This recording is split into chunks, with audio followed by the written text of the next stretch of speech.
at the gavel.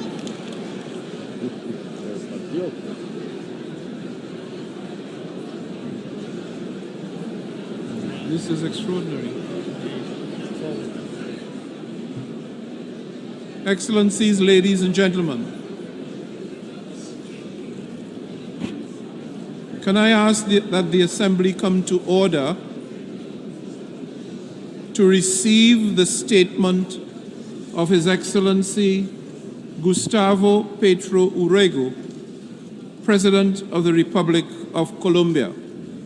Thank you. Gracias. Thank you, Antonio, Dennis, my wife Veronica, and my youngest daughter Veronica here.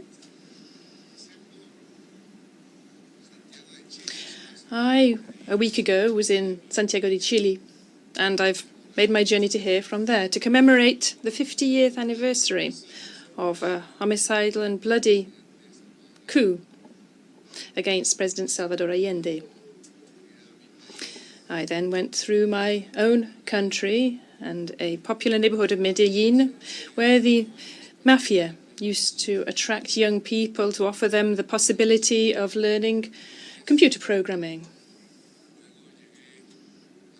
I then arrived in Havana, an unjustly blockaded country, where a president of my country suggested and achieved that it be included in the list of terrorist-sponsoring countries simply because it had helped to make peace in Colombia.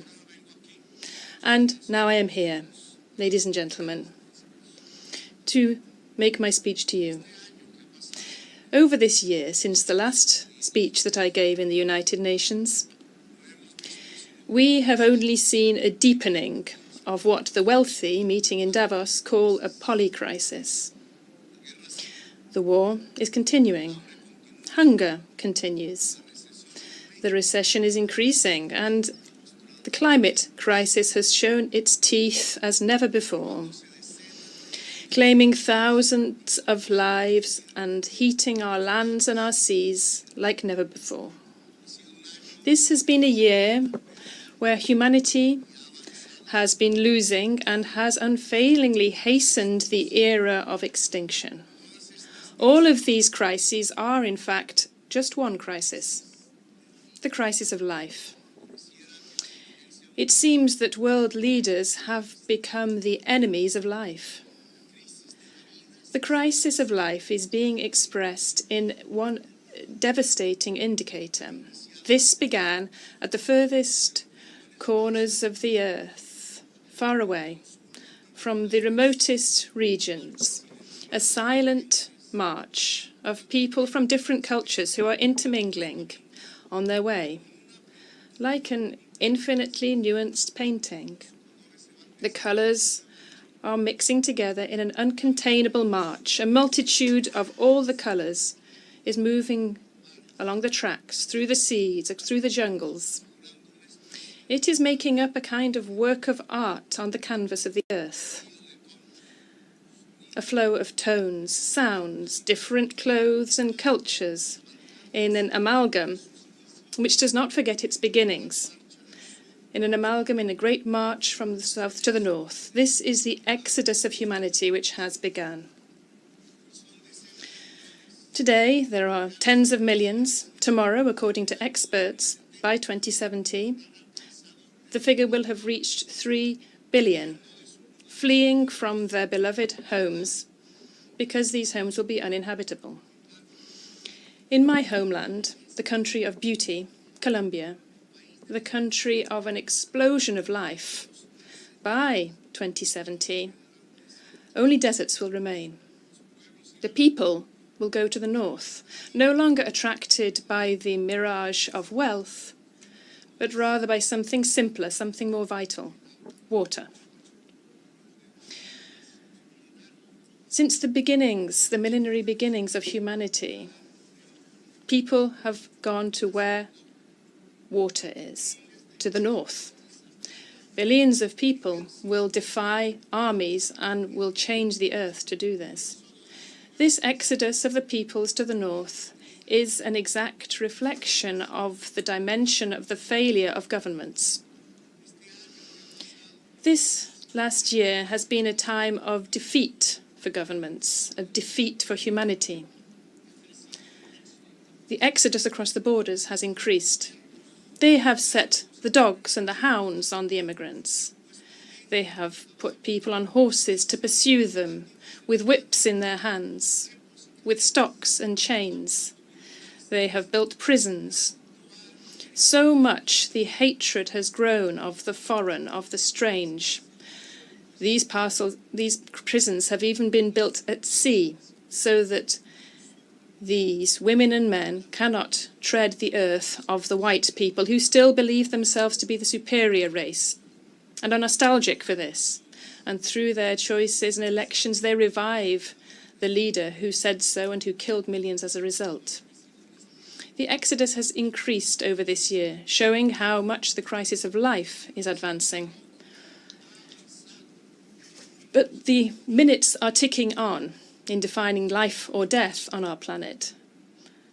And rather than halting this march of time and talking about how to defend life for the future, thanks to greater knowledge and expanding life to the universe, we are deciding instead to waste our time killing one another. We are not thinking about how to expand life to the stars, but rather how to end life on our own planet. We have devoted ourselves to war. We have been called to war. Latin America has been called upon to produce war machines, men to go to the killing fields. They're forgetting that our countries have been invaded several times by the very same people who are now talking about combating invasions.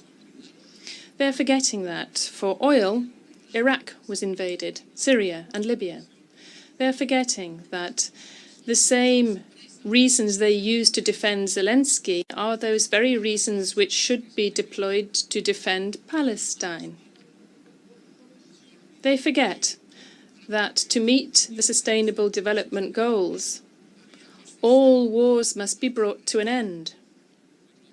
But they are helping to wage one war in particular, because world powers see this suiting themselves in their gamesmanship, in their games of hunger, and they're forgetting to bring an end to the other war, because for these powers, this did not suit them. What is the difference between Ukraine and Palestine, I ask? Is it not time to bring an end to both wars and other wars too, and make the most of the short time we have to build paths to save life on the planet? As President of Colombia, this country of beauty,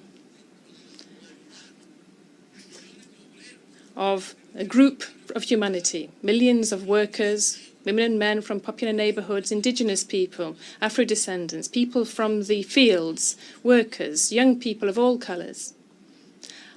I'm the president these people decided to elect in the majority, and I'm here to speak before you. And I propose bringing an end to this war so that we have time to save ourselves. I propose that the United Nations should hold, as soon as possible, 2 peace conferences, one on Ukraine, the other on Palestine. Not because there are no other wars in the world, as there are in my country, but because this would guide the way to making peace in all regions of the planet. Because both of these alone can bring an end to the hypocrisy as a political practice. Because we could be sincere, a virtue without which we cannot be warriors for life itself. The generation which today must decide and must act as soon as possible to overcome the enormous hurricane which has been unleashed against life from the dark but powerful forces of greed, the hurricane of capital, which only looks to profit and which has swallowed up the planet and the very foundation of our existence. I propose bringing an end to war, to defend life from the climate crisis, which is the mother of all crises. This summit has been established to evaluate the targets of the Sustainable Development Goals established by the governments for 2030. It's easy to carry out an assessment. These human development goals will not be achieved. We are far from reaching them. We have moved backwards. The United Nations Human Development Objectives would more simply be called social and environmental justice. Social justice will not be achieved for humanity by 2030 because what we have sown is injustice in our planet. What has been created over these years is injustice. The injustice of putting the vaccine against the deadly virus on the market, concentrating it in rich countries. Latin America saw 30% of COVID deaths, although it makes up only 8% of the world population. Who said that health should be a business and not a right? Millions of older people and others died because the vaccine was traded rather than being a common good of humanity. They failed to deliver on their own promise to finance adaptation to climate change. They do not have $100 billion to give to countries to defend themselves from floods, storms, and hurricanes. But they do have that money in a single day to allow Russians and Ukrainians to kill one another. Now we no longer need $100 billion. We need $3 trillion to overcome the climate crisis. And the clock is ticking. Ladies and gentlemen, injustice has been sown. And cannabis growers and coca growers have been arrested rather than tackling the solitude in which the youth of their own countries live. These countries are the greatest economic and military power in the history of humanity. To combat this solitude, they have moved on to the drugs of death, to fentanyl. They wanted a war against the drugs of the rebellious youth who opposed the war in Vietnam, the marijuana and the LSD of the hippies. And they ended up driving their society towards the drug of neoliberalism and competition, the drug of the Manhattan yuppie, cocaine.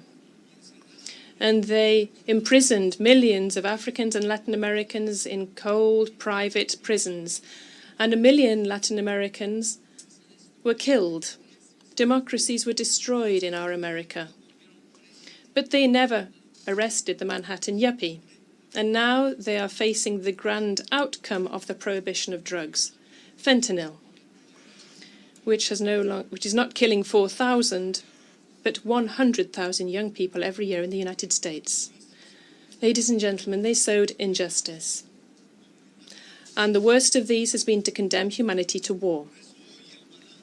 So today, the balance of social justice across the world is so skewed. The problem is that this was not an issue of socialists, of progressives. Rather, it was a matter where the time left to the planet was flowing away. As president of the country of beauty, I propose returning to a time of simplicity to recover the time lost. So ending the war and reforming the global financial system. From the conferences, the peace conferences on Ukraine and Palestine, we should come out able to build a reform that we have already discussed in the Amazon forest, where the greatest river of the earth, which has crossed the greatest jungle of the earth, reaches the sea. We had discussed this in Brasilia, and we went to Kenya to meet with the brotherly peoples of Africa, where we came from at the time of one of the other great injustices of power, slavery. And we went to Paris to see whether multitudes there were still crying for liberty, equality, and fraternity. And we went to Washington to talk to the president and see whether we in the north and the south of the Americas could meet again, as we did in the past, over 2 centuries ago, where we met in history to talk about liberty, equality, democracy and republic. And let us talk in all possible ways about getting to the root of the climate crisis and its solution. If fossil capitalism has no financing, it will die. Its death throes will be hard, but this is necessary for there to be humanity, nature, and life.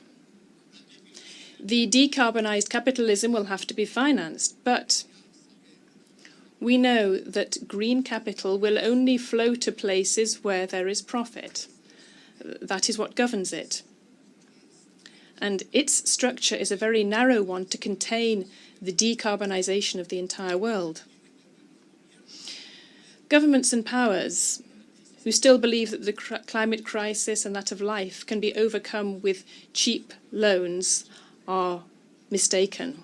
They are deluded to propose that those countries of the earth which are already indebted are indebted as a result of disease and greed, and that they can use more loans to overcome a problem that only the belching chimneys of the north have produced. It is not possible to overcome the crisis of life, this mega crisis, with more indebtedness. The financing of life, the flow of medicines, which must be pumped into the veins of the economies and societies of the world to meet the challenge of leaving behind coal and oil under the earth, leaving it under the earth in those very places where the true veins of the earth flow, as Roberto Cobarilla, the Ua indigenous native from Colombia, said over 30 years ago. As he said, extracting oil was to remove the blood from the earth, and life would then die. The majority of the investment to decarbonise the world's economy should come from public funds, the efforts of societies, bringing together states so as to bring together humanity. Today they call this multilateralism. Governing the earth with the vision of democracy and not a vision of empire. Empires do not save life. They merely unleash wars. If the mega crisis of life is to be resolved, it will be through a democracy which achieves a global scale, a deeper democracy, which will not fear interlinking states and societies and planning for the great Marshall Plan of the revitalisation of the planet. The market will help us somewhat, but we cannot ask for solutions from a mechanism which has no humanity. And when it was this mechanism which produced the very problem. Private funds can be used, but they will be limited by their own logic. The force to do this will come from public funds, and these funds are currently weakened by debt. The great battle of our generation is defending life for our children and grandchildren, and this can only be fully financed by what is public, by what belongs to all of us. We must liberate the public to save life. Many people may not like this, but if the voice of the public, of the state, of humanity, of multilateralism is to be heard again, this means the voice of change will be heard again. Because in order to save life, this is fundamental. Saving life requires an epoch of change, and it is urgent. Change and life are now synonymous. Youth of all colours today, in order to live, must fly the flags of change, of transformation, of a new humanity. It is democracy, and not authoritarian regimes, which is looking more and more like the Nazis. It is global democracy. These plans, the power of those states who are not tackling war, but are tackling and attacking the plans for life. These plans to achieve the transition to a decarbonised economy and to finance it. The decarbonised economy will, without a doubt, be a more humane and a more just economy. So, I, as President of the Country of Beauty, propose a reform of the global financial system, of the IMF, of the Multilateral Bank, and bringing an end to economic blockades and guiding funds from private capital. If everybody's debt is reduced, paying off the creditors with an IMF issuance of special drawing rights, there will be a decrease in the global public debt and a real increase in budgets and public funds. In this way, we will be able to finance the Marshall Plan for the Sustainable Development Goals, for the social and environmental justice of the planet. The plan to overcome, through mitigation and adaptation, the climate crisis, which is the crisis of life. This is reviving Keynes worldwide after forgetting him. This wise old man already said this, as did other wise people before him, and their words too are forgotten. The words that they expressed from their deep ideas. What a beautiful perspective in the midst of today's darkness and storms. A perspective which looks hopeful. The objective of life and justice can be achieved by treading the path of global democracy and of returning value to what is public, to what is common and shared, which can be reached by all. I want my grandchildren, who are babies today, Luna, Victoria and Luca, and my daughter Antonella, to be able to live far from the apocalypse and the era of extinction. I want them to live in times where humanity was able to stop killing itself and killing the planet, and through the very diversity of its cultures, managed to achieve understanding and to achieve its mission, spreading the virus of life to the stars of the universe. Thank you very much.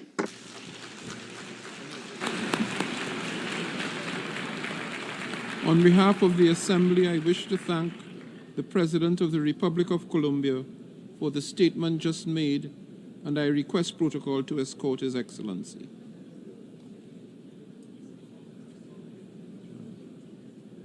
The Assembly will hear an address by His Majesty King Abdullah II ibn al-Hussein II, King of the Hashemite Kingdom of Jordan.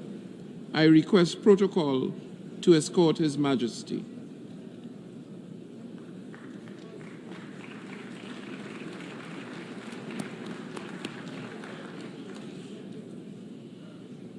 On behalf of the General Assembly, I have the honor to welcome His Majesty King Abdullah II ibn al-Hussein, King of the Hashemite Kingdom of Jordan, and to invite him to address the Assembly. Bismillahir Rahmanir Rahim, Mr. President, Secretary General, Excellencies. When human catastrophes seem beyond description, we turn to the appalling statistics. This year around the world, more than 345 million people face food insecurity, daily hunger, or starvation. Among the most vulnerable are 108 million refugees, people who have been forcibly displaced from their homes and ways of life. And 40% of these refugees are children, the most defenseless of all. Yet these numbers cannot really convey the tragedy or the failure. Refugees are our brothers, our sisters. They look to our countries to help end the crises that have driven them from home. Refugees are mothers, fathers, grandparents who have made perilous journeys to save their families. They are young people with big dreams and little children who deserve the chance to dream big. They depend on the international community for their survival. And multiple UN agencies provide vital services to help meet the need. But in recent months, one by one, these agencies have been delivering difficult news. A severe shortfall in international funds has forced them to cut support. Is this what we've come to? Is the international community going to watch as refugee families find themselves forced to send their children to work instead of school?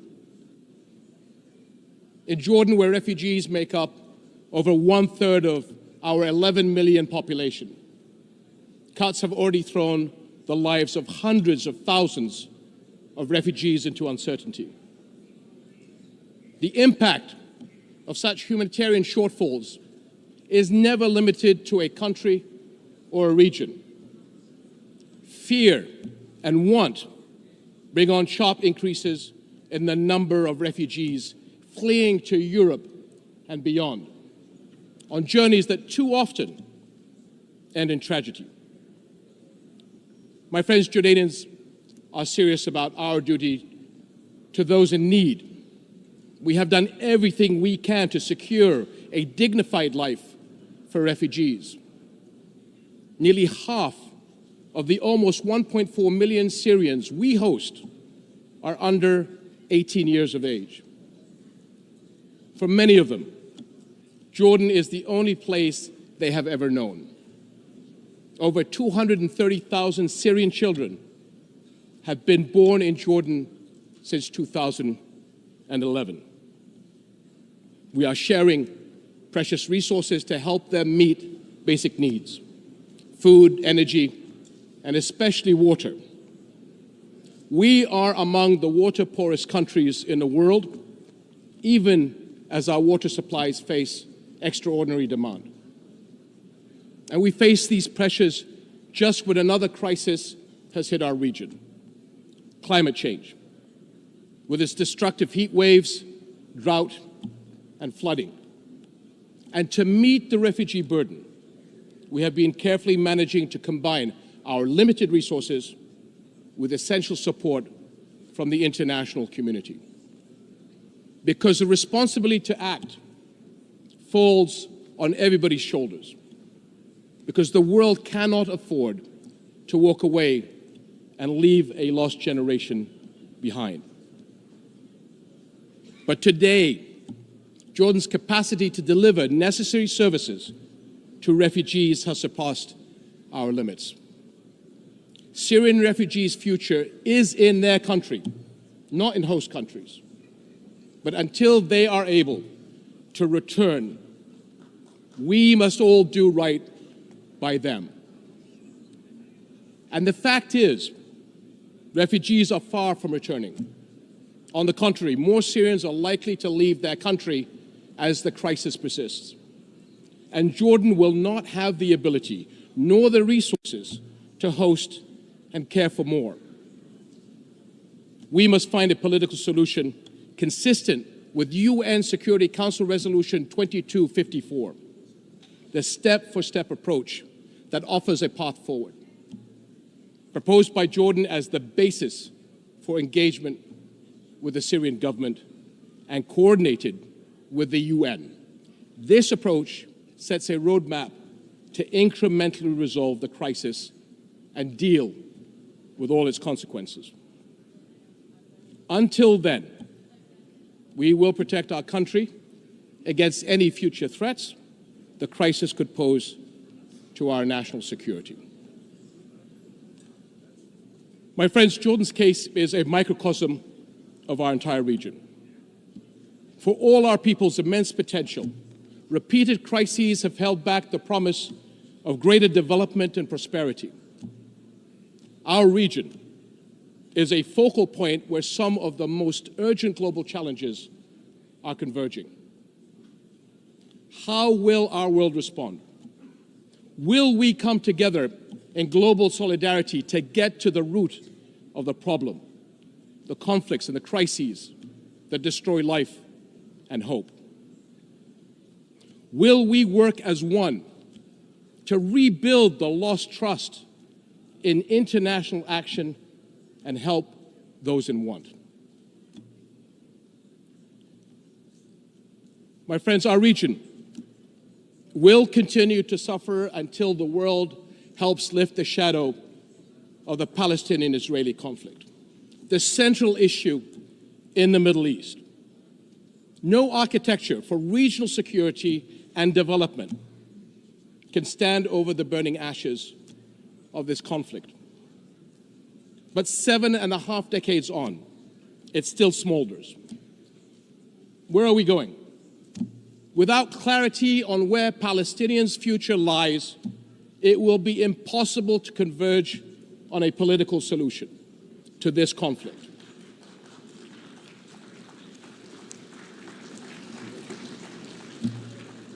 Five million Palestinians live under occupation. No civil rights, no freedoms of mobility, no say in their lives. Yet every UN resolution since the beginning of this conflict recognizes the equal rights of the Palestinian people to a future of peace, dignity, and hope.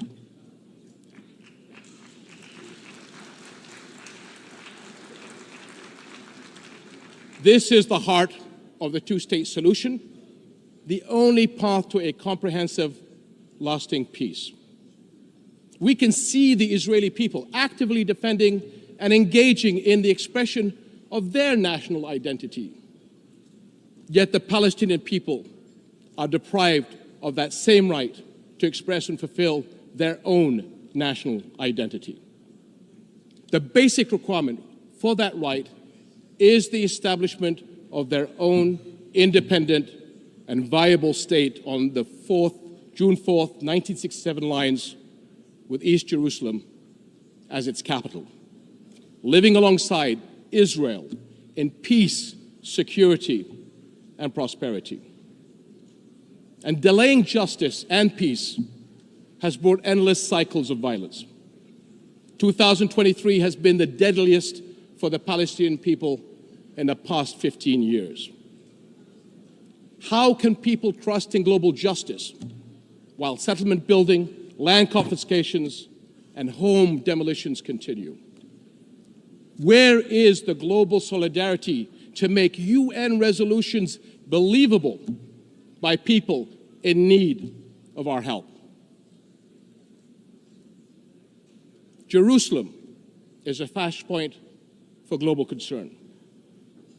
Under the Hashemite custodianship of Islamic and Christian holy sites, Jordan remains committed to safeguarding the city's identity.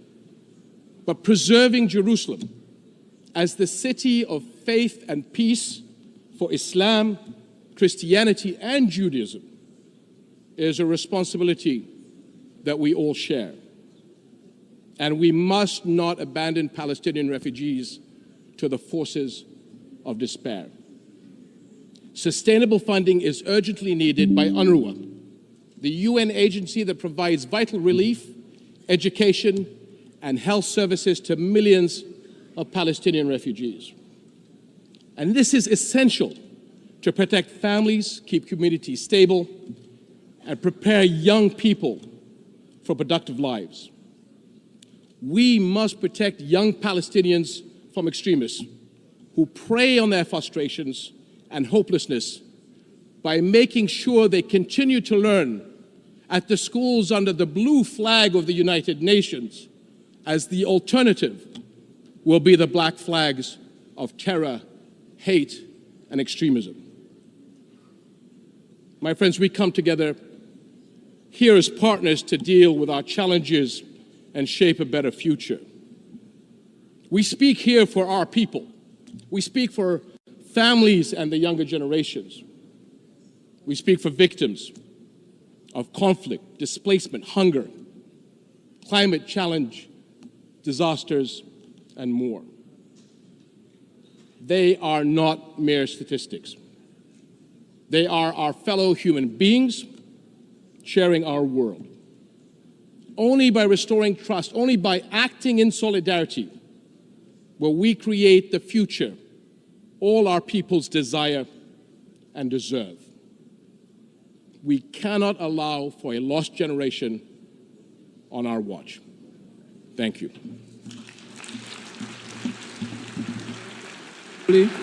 I wish to thank the King of the Hashemite Kingdom of Jordan for the statement just made, and I request protocol to escort His Majesty.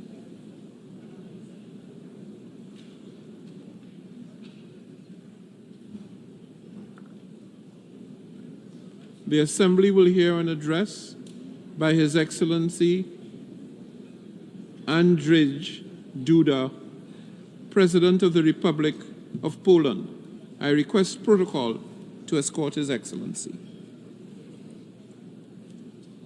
Good morning, Your Excellency. Morning, Excellency. How are you? On behalf of the General Assembly, I have the honor to welcome His Excellency Andrzej Duda, President of the Republic of Poland, and invite him to address the Assembly. Distinguished Mr. President, Mr. Secretary General, Excellencies, honorable delegates, I wish to congratulate His Excellency Mr. Denis Francis on his election to the honorable function of the President of the 78th United Nations General Assembly. I wish to express Poland's full support for his mission and wish him every success in its fulfillment. At the same time, my thanks go out to His Excellency Csaba Kőrösi in recognition of his active engagement while presiding over the work of the 77th session of the General Assembly. Mr. President, ladies and gentlemen, 193 countries from every continent have gathered in New York at UN headquarters to discuss the most important threats and challenges facing the world today. The United Nations General Assembly is an extremely important event. It is the only place and the only opportunity to debate in our midst the crucial problems that affect us all. We are here because of the courageous and forward-looking decisions made by the leaders of the Western world during the darkest days of the Second World War. At that time, they pondered over how to avoid similar tragedies in the future.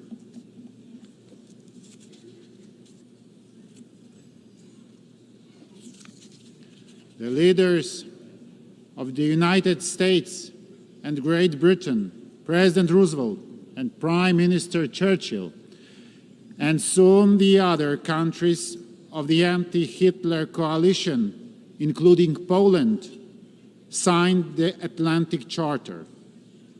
It contained the most important principles on which the post-war world order was to be based: safe determination of nations, inviolability of borders, renunciation of violence, economic cooperation, human rights. The Atlantic Charter, together with the Washington Declaration, were the cornerstone in a building of the United Nations organization.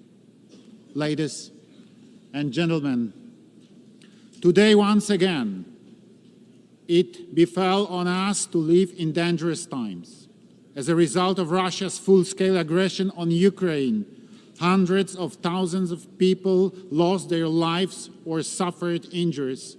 Millions were forced to flee their own home country, and hundreds of millions worldwide are facing the specter of famine and serious economic disruptions. Russia's brutal aggression brought immense global problems in its aftermath. It put to a test international world order. Costs of those barbarian actions, humanitarian, material, and environmental, are incalculable and still growing. For long, world peace has never been as threatened as it is today. We, Poles, know fully well that peace is not to be taken for granted. September in the history of my home country is a special month. On 1st September 1939, Nazi Germany invaded my homeland, Poland. The Second World War broke out. On 17th September 1939, we received a blow from another direction. The Soviet Union also made an onslaught on Poland. In the wake of the alliance between Hitler and Stalin, Nazi Germany and Soviet Russia, Poland lost its independence, was wiped out from the map of the world, and subjected to extremely brutal occupation. This is precisely why we understand the tragedy of Ukraine better than any other country in the world, and the tragedy of other countries experiencing the pandemonium of war. In the Second World War, 6 million of our citizens perished, including 3 million Polish Jews, and Warsaw, the capital of Poland, was razed to the ground. And yet our history stands as a testament that even crimes and persecution are not able to suppress the true spirit of freedom, that freedom will finally prevail. Enslavement, imperialism, and neocolonialism are a denial of freedom as much as insane dreams of dominating the others. When unleashing the war in Ukraine, Vladimir Putin wanted to restore the Russian Empire, to divide the world, and to make Europe systematically dependent on his raw materials. He has not succeeded. It is my firm belief that he will no longer succeed. Ladies and gentlemen, today the world needs courageous and visionary leaders. The late President of Poland, Lech Kaczyński, with whom I had the honor to cooperate, was such a leader. The leader who a dozen of years ago was trying to shake the conscience, to appeal to politicians, to warn of imperial policy of Vladimir Putin's Russia. Let me recall at this point his seminal words said in Tbilisi at the height of Russian aggression on Georgia in 2008. For the first time in a long time, Russians have shown the face we have known for hundreds of years. They believe that the nations around them should be subjected to them. We say no. Russia believes that the old days of the empire that collapsed less than 20 years ago are coming back. That domination will again be feature of our region. Well, it will not. Those days are over, once and for all. Yes, today, in this very place, at the United Nations headquarters, I wish to reiterate, those days can never return. The logic of conquest, changing borders by force, disregarding the law, and denying the Ukrainian people their right to exist must be stopped. This brutal war must end and not be converted into a frozen war. This can only be done by restoring the full territorial integrity of Ukraine within its internationally recognized borders. Ladies and gentlemen, Poland's position in the face of any war is clear and straightforward. We demand absolute respect for internationally recognized national borders. The inviolability of these borders is a fundamental element of the world order. Today, the victim is Ukraine. Tomorrow, It could be any one of us if we do not follow these ironclad rules, if we do not insistently enforce compliance with international law. Forgotten and unpunished war crimes, crimes against humanity, build a sense of impunity among the perpetrators.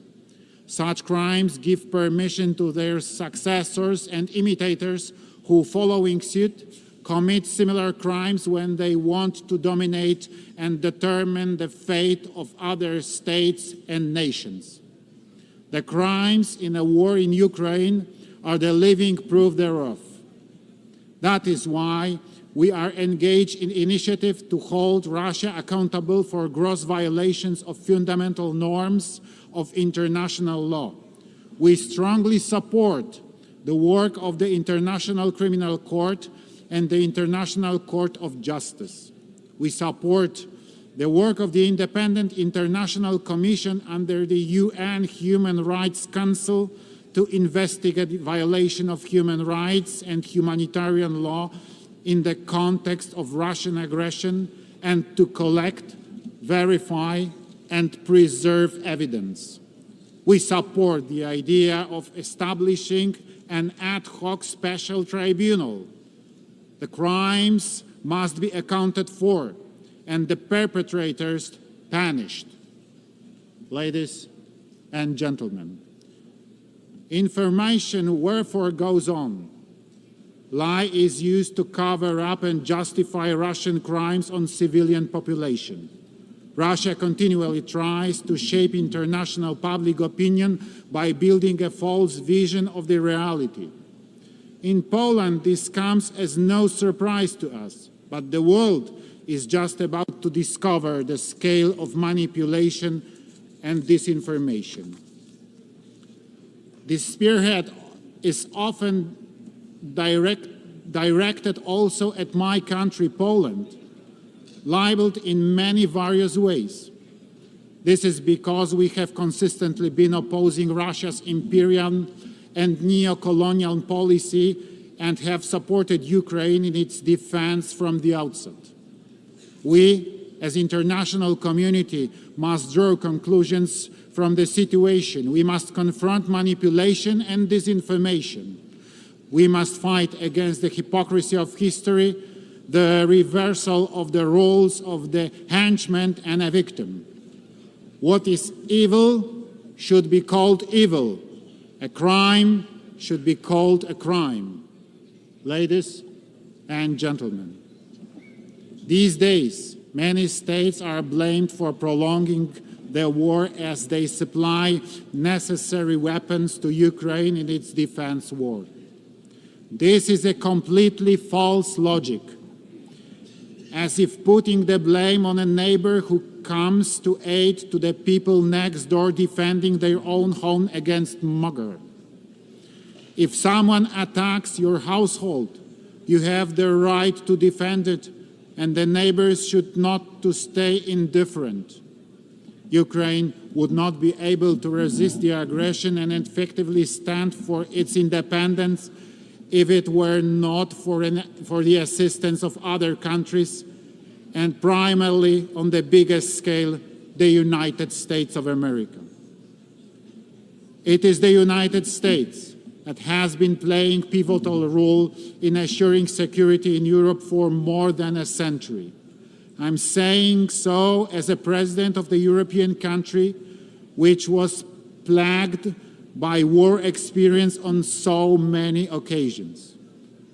It must be remembered that the engagement of the United States in the First World War led it to an end, as much as to the restoration of independence by Poland and by other countries of the Central and Eastern Europe. The United States played a pivotal role in defeating Nazi Germany.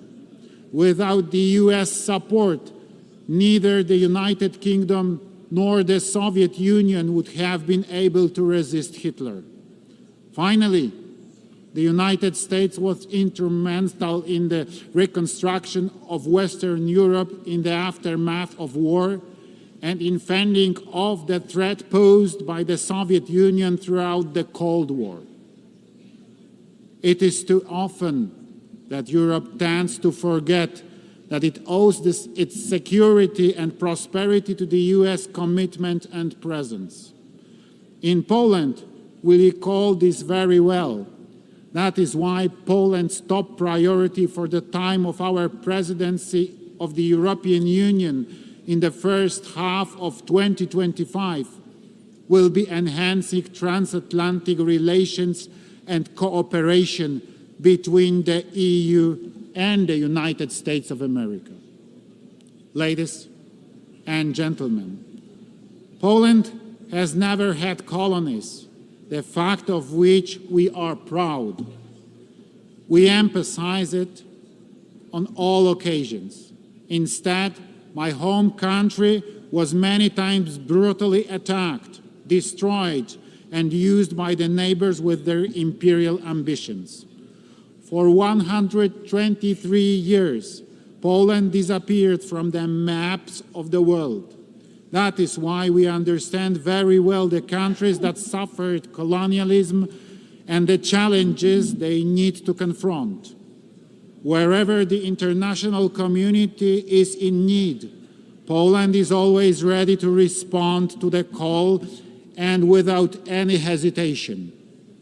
We provide assistance in many corners of the world. Despite the war in the immediate neighborhood, we will continue our support to the Eastern Partnership countries. We continue to focus on countries of the sub-Saharan region. We are present in the Middle East. Given the refugee crisis caused by the war in Syria, Poland's assistance to Iraq, Lebanon, Palestine, and Jordan will be maintained. Poland will also continue its humanitarian support. Many places around the world are facing worsening food crisis. The situation is most difficult in Africa, where 1 in 5 people is suffering from hunger. Also, the population suffering hunger is increasing in West Asia and the Caribbean. Today, an estimated 2.4 billion people lack sustainable regular access to food, of which some 900 million face severe food insecurity. Therefore, in 2022, we in Poland have supported the World Food Fund activities in Africa, the Middle East and Asia, including Lebanon, Afghanistan, Tajikistan, and Syria. We found our activities mainly through multilateral channels, as well as through Polish NGOs and their local partners. Poland fully recognizes the ambitions of the African Union to play an even more active role in the on the global stage.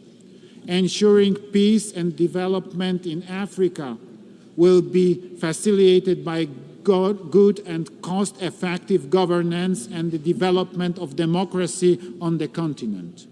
We respect African solutions to African problems, standing ready to share the experience we have gained in the difficult but successful transformation of our economy. Ladies and gentlemen, Poland is a country of freedom and solidarity. It is known worldwide for the great solidarity movement, which not only stood for workers' rights, but also for freedom and fundamental values. The movement which brought together millions of people courageously defied an evil and changed the course of modern history, bringing about the fall of communism. We are extremely proud of our solidarity. Upon Russian aggression on Ukraine, the Poles have once again illustrated that solidarity is not only the great history, but that solidarity lives in us. Millions of my compatriots committed themselves to bring aid to the people fleeing the nightmare of war. In the very first days of the war, many journalists were coming to Poland and invariably asked me, "Where are the refugee camps?" And my response was, "There are not any. There are not." There was no talk about camps. We hosted our guests in our own homes. We also had the honor of hosting many world leaders who came bringing humanitarian aid, including the United Nations Secretary General and other United Nations high-ranking officials. Thank you for your support and for your presence. Greater solidarity must come as a response to the evil, the war, and aggression. Without solidarity, there will be no lasting peace. Ladies and gentlemen, the world today needs more solidarity. We believe that the idea of solidarity-based development, which we hold so dear, is a beacon for security and prosperity. Poland is ready to take on concrete measures to support the United Nations operation undertaken to confront the most fundamental global challenges and threats, social and economic crisis. We wish to support the idea of just transition of economic and social changes that will not lose sight of the human dimension so that nobody is left behind. We believe that our experience as a leader of Central Europe, the fifth economy in European Union, and the largest state in a Three Seas initiative can prove valuable, and many countries which vary in degrees of economic and social development. We are ready to share with our partners from around the world not only our experience in the process of economic transformation, but also specific technologies that many Polish companies have available. Poland is proud to have been elected as a member of the United Nations Economic and Social Council for the 2024-2026 term. A key priority for our ECOSOC membership will be to draw the international community's attention to the impact of global crises, such as armed conflicts, the energy crisis, the COVID-19 pandemic, and climate change, their impact on socio-economic development. Time is running out to achieve the goals of the 2030 Agenda and the Sustainable Development Goals, and there are still many challenges ahead, so we must unite and intensify our efforts to accelerate the implementation of the individual tasks. Ladies and gentlemen, today the United Nations measures its strength against various challenges. The decision-making impasse in Security Council, the situation in which Russia, one of the permanent members of the Council, is deliberately violating the UN Charter. The lengthy debates are considered as a symptom of the weakness of both the organization and its constituent states. There are some people who ask questions about whether the UN is needed at all. Does it fit the times? On behalf of Poland, a neighbor of attacked Ukraine, a country that has taken in millions of refugees, I emphatically answer, yes, the United Nations is very much needed. No better system for international cooperation has been invented. The United Nations best justifies its experience not here in the New York or Geneva, but by bringing aid and assistance to those most in need, children, victims of war, the persecuted and the hungry. every day, all over the world. In 2025, the UN will celebrate 80th years of its existence. We remember why it was founded. Today, in these dangerous times, we need a return to the thinking and actions of the founding fathers of the United Nations.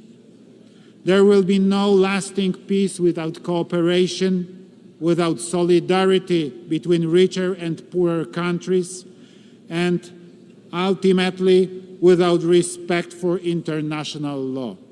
Poland wants cooperation. Poland wants solidarity. Poland wants peace. Thank you very much for your attention.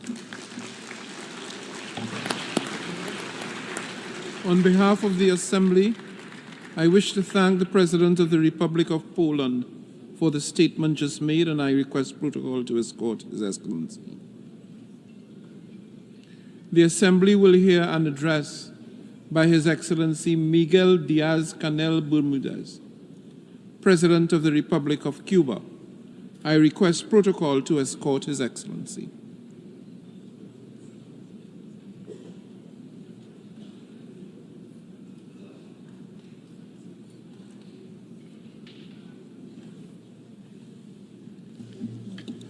On behalf of the General Assembly, I have the honor to welcome His Excellency Miguel Diaz-Canel. Traigo a esta asamblea President, I am bringing to this Assembly the voice of the South, the exploited and humiliated, as was said by Che Guevara in this same room almost 60 years ago. We are a diverse group of nations sharing the same problems. We have just confirmed that in Havana, which was honoured to host the summit of leaders and other high representatives of the G77 in China, which is the most representative, broad and diverse representation that exists in the multilateral arena. During those two virtually tireless days, more than 100 representatives from 134 nations making up the group raised their voices to call for changes that can no longer be postponed in the midst of this unjust, irrational and abusive international economic order that year after year has deepened the enormous inequalities between a minority of well-developed nations and a majority that has not managed to get rid of the euphemism of developing nations. Worse still, as was recognized by the United Nations Secretary-General at the Havana Summit, the G77 was founded 6 decades ago to repair centuries of injustice and abandonment. And in today's convulsive world, they are entangled in a host of world crises, where poverty is on the rise and hunger is even greater. We are united by the need to change, which has not been resolved, and by the condition of being the main victims of the current global multidimensional crisis, abusive, unequal exchange, scientific and technological gaps, and the degradation of the environment. But we are also united, and have been for more than half a century now, by the inescapable challenge and the determination to transform the current international order, which, as well as being exclusionary and irrational, is unsustainable for the planet and is not viable for the well-being of all. The countries represented at the G77 and China, where more than 80% of the population lives, do not only have the challenge of development, they also have the responsibility of modifying those structures which marginalize us from social progress and turn many peoples of the South into laboratories for renewed forms of domination. A new and more just global contract is imperative. President, only 7 years ahead of the deadline established to implement the promising 2030 agenda, the panorama is bleak. This august institution has already recognized it. At the current pace, none of the 17 SDGs will be achieved, and over half of the 169 agreed targets will not be met. In the midst of the 21st century, the fact that almost 800 million people suffer from hunger in a planet that produces enough to feed all is outrageous. Equally outrageous is the fact that in the era of knowledge and accelerated development of ICTs, more than 760 million people, 2/3 of them women, do not know how to read or write. The efforts of developing countries are not enough to implement the 2030 Agenda. They must be supported by concrete actions to provide access to markets, financing under fair and preferential conditions, technology transfer, and North-South cooperation. We are not begging for alms or asking for favours. The G77 calls for rights and will continue to demand a profound transformation of the current international financial architecture because it is deeply unjust, anachronistic and dysfunctional. Because it was designed to profit with the reserves of the South, to perpetuate a system of domination that increases underdevelopment and replicates a pattern of modern colonialism. We need and demand financial institutions in which our countries have true decision-making capacity and access to financing. A recapitalisation of multilateral development banks is imperative to radically improve their lending conditions and to meet the financial needs of the South. The member countries of this group were forced to allocate $379 billion from their reserves to protect their currencies in 2022, almost twice as much the amount of special drawing rights allocated to them by the IMF. A rationalisation, review and change of role of credit qualifying agencies is needed. Equally imperative is to establish criteria that would go beyond the GDP, to define the access of developing countries to financing under favourable conditions and with adequate technical cooperation.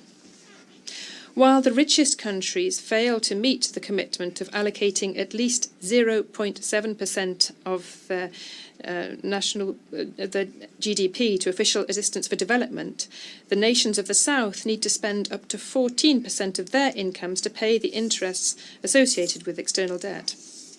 Most of the G77 nations are forced to allocate more resources to servicing debt than to investments in health or education. What sustainable development can be achieved with that noose around their necks? The group today reiterates its call to public, multilateral and private creditors to refinance the debt through credit guarantees, lower interest and longer expiration deadlines. We insist on the implementation of a multilateral mechanism to reschedule the sovereign debt with an effective participation of the countries of the South that will allow for a fair, balanced and development-oriented treatment.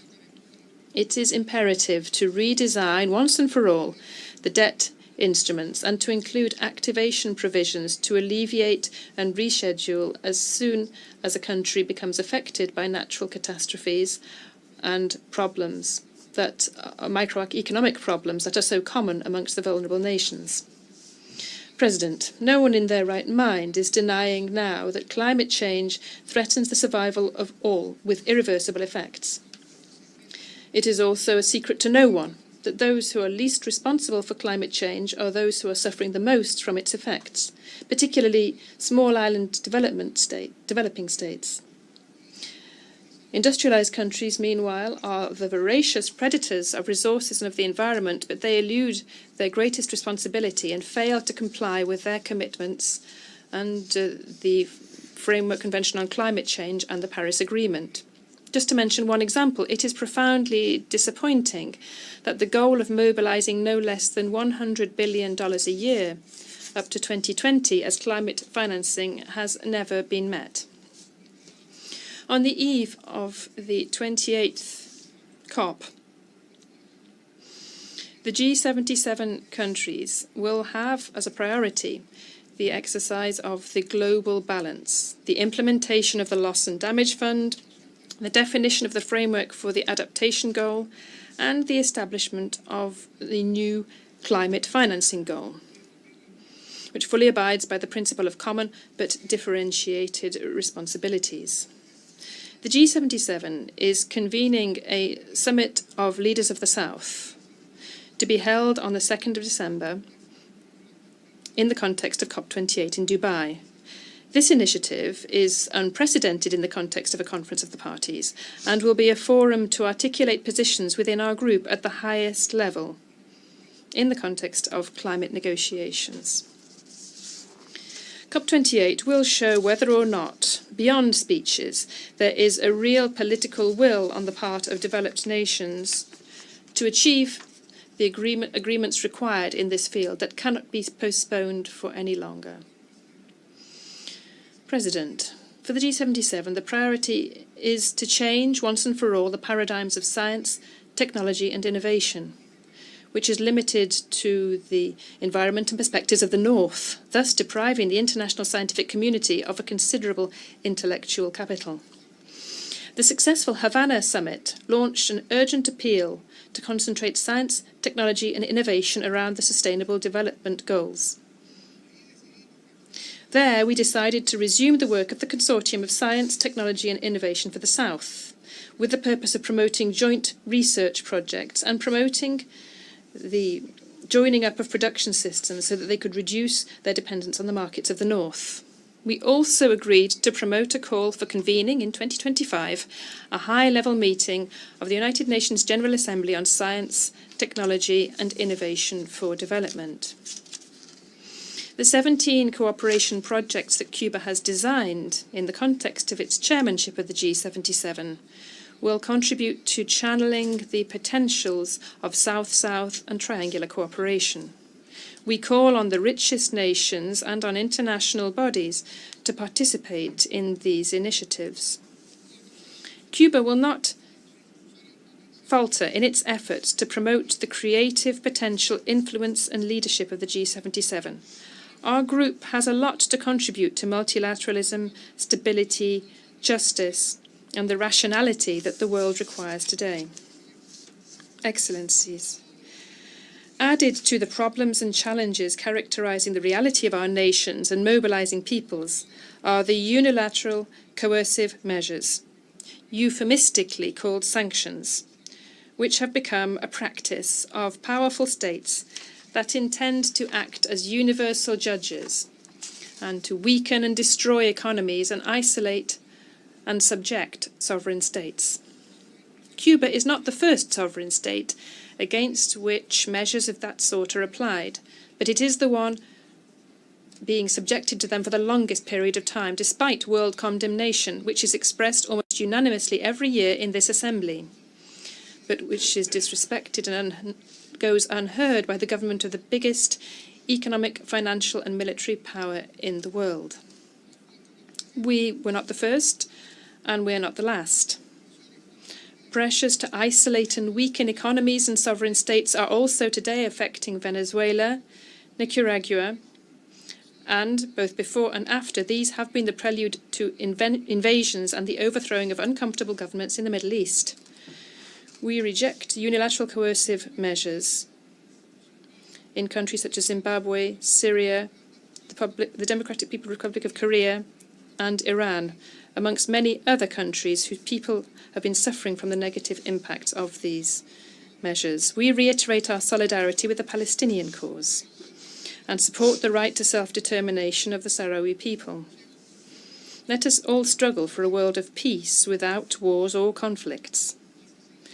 5 years ago, I spoke for the first time from this rostrum that had been taken before by the historical leader of the Cuban Revolution, Commander-in-Chief Fidel Castro Ruz and Army General Raúl Castro Ruz, to speak these truths and to speak the ideals of peace and justice of a small archipelago that has resisted and will continue to resist, to live up to the dignity, courage and unbreakable strength of its people and history. But I cannot stand at this global tribune without denouncing once again the fact that for 60 years now, Cuba is suffering from an asphyxiating economic blockade designed to depress its income and living standards, to promote a continued scarcity of food, medicines and other basic inputs, and to damage its development potential.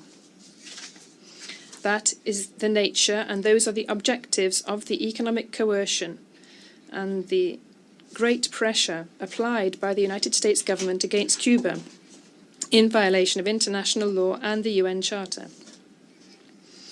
Cuba has not implemented a single measure or action aimed at damaging the United States, or its economic sector, or its trade, or social fabric. Cuba has not engaged in any action threatening the United States' independence, harming their sovereign rights, interfering in its internal affairs, or affecting the well-being of its people. The United States' behaviour is absolutely unilateral and unjustified. The Cuban people is resisting and overcoming isolation day after day creatively against this merciless economic warfare, which since 2019, in the midst of the COVID pandemic, was opportunistically escalated to an extreme, cruel and inhumane dimension. The effects are brutal. The United States government is pressuring entities for them not to provide the oxygen of medicine which are needed in Cuba to face the pandemic. Our Cuban scientists created vaccines and developed the ventilators which were needed to save the country and which we put at the disposal of other countries of the world as well. With surgical and vicious precision, they calculated both in Washington and Florida how to inflict the greatest possible damage to Cuban families. The United States continues its actions and has tried to prevent the supply of fuel and lubricants to our country, which would be unthinkable in times of peace. In a globalized world, it is not only absurd, but criminal to prohibit access to technologies, including medical equipment, which have over 10% of United States components. It is shameful, their action against the medical cooperation provided by Cuba to numerous nations. It even goes so far as to openly threaten sovereign governments for requesting this contribution and meeting the needs for public health amongst their populations. The United States is depriving its citizens of the right to travel to Cuba, defying its own constitution. The intensification of the blockade has an impact on migratory flows in our country over the last few years, which means a painful cost for Cuban families and has demographic and economic consequences of an adverse nature for the nation. The government of the United States lies and causes great harm to international efforts to combat terrorism when it accuses Cuba, in an utterly baseless way, of being a sponsor of this scourge.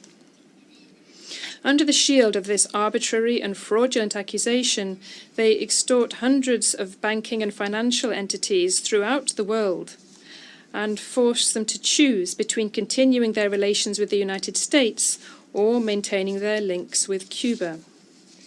Our country is truly under siege. It's suffering from a cruel, silent, extraterritorial economic war. This is accompanied by a powerful political machinery for destabilization, with vast funds approved by the United States Congress, with the aim of capitalizing on the shortfalls caused by the blockade and undermining the constitutional order of the country and its people's serenity.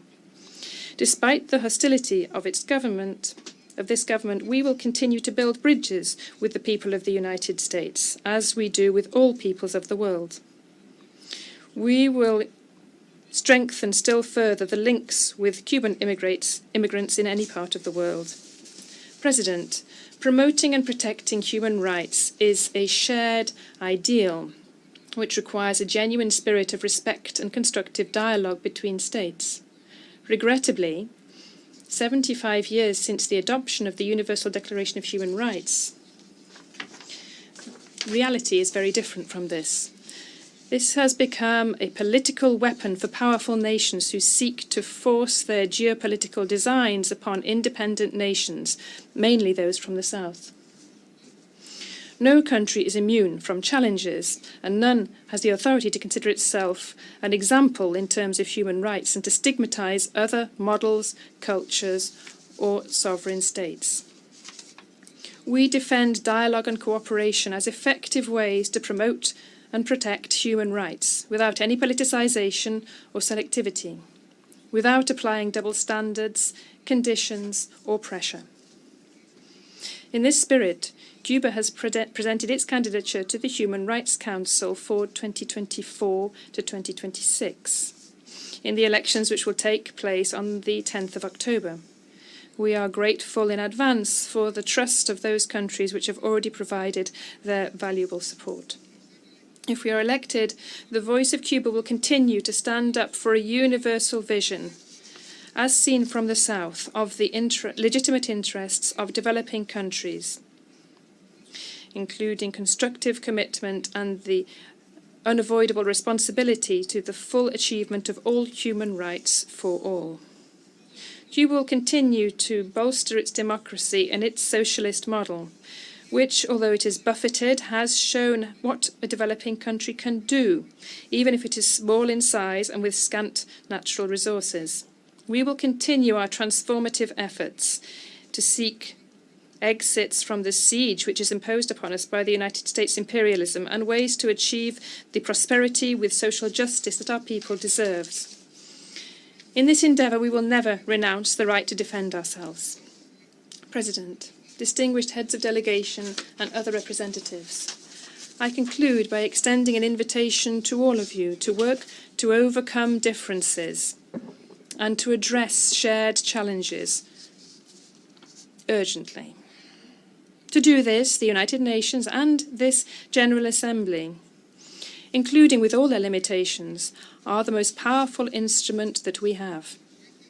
You can always count upon Cuba to defend multilateralism and together to promote peace and sustainable development for all.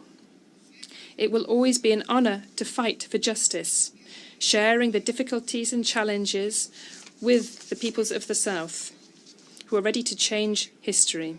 We will prevail. Thank you very much.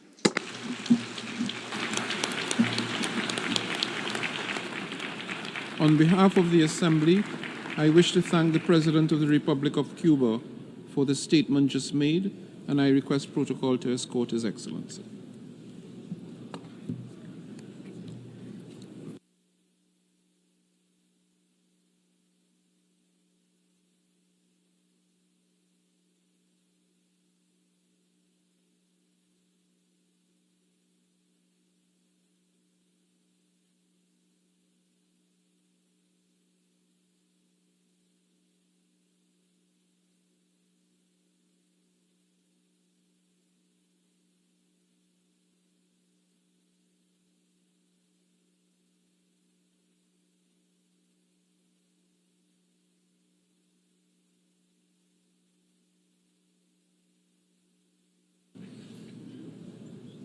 The Assembly will hear an address by His Excellency Recep Tayyip Erdogan, President of the Republic of Turkey. I request protocol to escort His Excellency.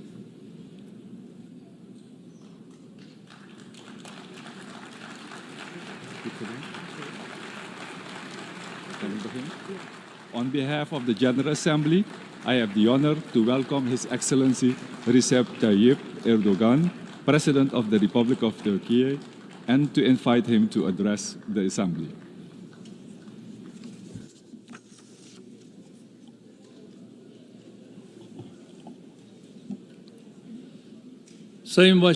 Distinguished President, distinguished heads of states and governments, distinguished Secretary General, valuable delegates, I would like to salute you all with my most heartfelt emotions on behalf of myself and on behalf of the Turkish nation.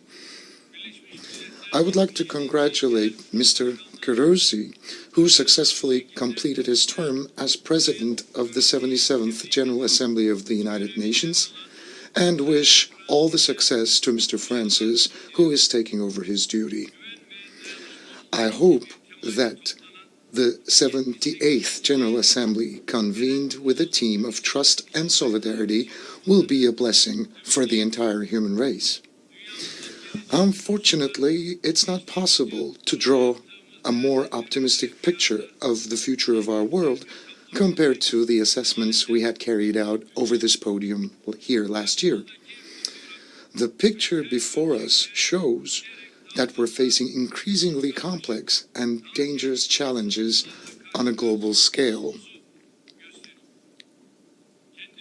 There are conflicts, wars, humanitarian crises, political strife, and social tensions to the south, north, east, and west of my own country. These growing challenges, compounded by global economic problems, are becoming more and more difficult to deal with. In addition to the humanitarian tragedy, the war on Europe's eastern borders has created serious problems in all areas, from economy to security, from energy to food supply security.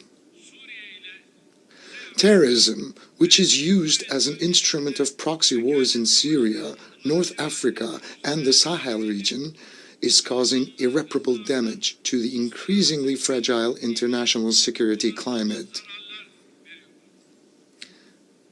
The areas of operation of terrorist organizations, which grow by exploiting the ambitions of global powers, are spreading like an epidemic across vast geographies, taking advantage of technological developments and deteriorating socio-economic conditions everywhere. The signs of xenophobia, racism, and Islamophobia, turning into a new crisis, have reached alarming levels in the last 1 year. No matter which corner of the world we shall live in, climate change and related natural disasters have become a reality in our daily lives and of our daily lives. On the morning of February the 6th, 2023, Turkey faced, in the words of the Secretary General, quote, one of the biggest natural disasters of the century, both in terms of its magnitude and the area it affected. It's impossible for us to forget the sincerity of the international community, including that of the United Nations, in responding urgently to our appeal for help, the self-sacrificing efforts, and the generous support provided to our country. The friendship shown to our country on this very dark day, when more than 50,000 people have lost their lives and 850,000 buildings were destroyed, and cities sheltering millions of people were virtually leveled to the ground, was an important source of consolation for us. We have friends from all across the globe, from 100 countries. I would like to thank you sincerely for the helping hand you have so generously extended to us. Our efforts are underway in an uninterrupted fashion in order to reconstruct our destroyed cities and the buildings in there. And a few days ago, Libya, with which we have strong historical ties, was subjected to heavy destruction and significant loss of life caused by storms and floods. Following the disaster, Turkey immediately mobilized to help Libya, where 12,000 people have lost their lives and thousands are still unaccounted for. Within the first phase, we've sent 3 vessels and 3 planes, along with 567 personnel, relief personnel, hundreds of vehicles, and thousands of tons of food, shelter, and sanitary supplies. Our non-governmental organizations are also participating in the relief efforts in that region with their own means and their capabilities. As a country that stands by the side of the victimized and oppressed people, wherever they might be in the world, we haven't and we will not leave our Libyan brothers and sisters alone. And the friendly countries hopefully will be mobilized in order to extend a helping hand to Libya. And I would like to wish an expeditious recovery to our Moroccan brothers and sisters who were hit by a very strong earthquake, just like the one we had recently experienced. Distinguished delegates, we are pleased to see that this year's theme of the General Assembly is in line with Turkey's goals, because our vision of the Turkey's century, which we started to realize in the 100th anniversary of our republic, is the most concrete expression of this overlapping vision. A vision that eliminates global injustices, addressing economic inequalities and producing peace, security, stability, and prosperity. Effective, inclusive, that embraces humanity. In short, it's our call for the establishment of an international system for the benefit of entire humanity. And this vision is finding more and more resonance. We agree with the distinguished Secretary General, Mr. Guterres' recent observation, whereby he stated that the institutions established after the Second World War no longer reflect today's world. This statement expresses our call for the world is bigger than five. The Security Council has ceased to be the guarantor of world security and has become a battleground for the political strategies of only 5 countries. We consider the recent events taking place in Cyprus as a manifestation of this hollowed-out institutional structure that doesn't inspire justice and trust anymore. As a country that has pioneered numerous initiatives to strengthen peace and stability, we attach great importance to Mr. Guterres' call for a new agenda for peace. With this understanding, since the beginning of the Russian-Ukrainian war, we have been endeavoring to keep both our Russian and Ukrainian friends around the table with a thesis that war will have no winners and peace will have no losers.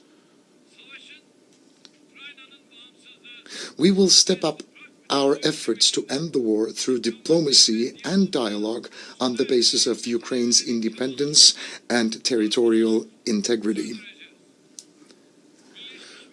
With the Black Sea Initiative, which we had launched together with the United Nations, we have prevented the threat of a global hunger crisis by ensuring the delivery of 33 million tons of grain through the Black Sea to the global markets. However, the failure to implement this agreement in all its elements has left the world facing a new crisis. This initiative had been extended 3 times, in part with my efforts.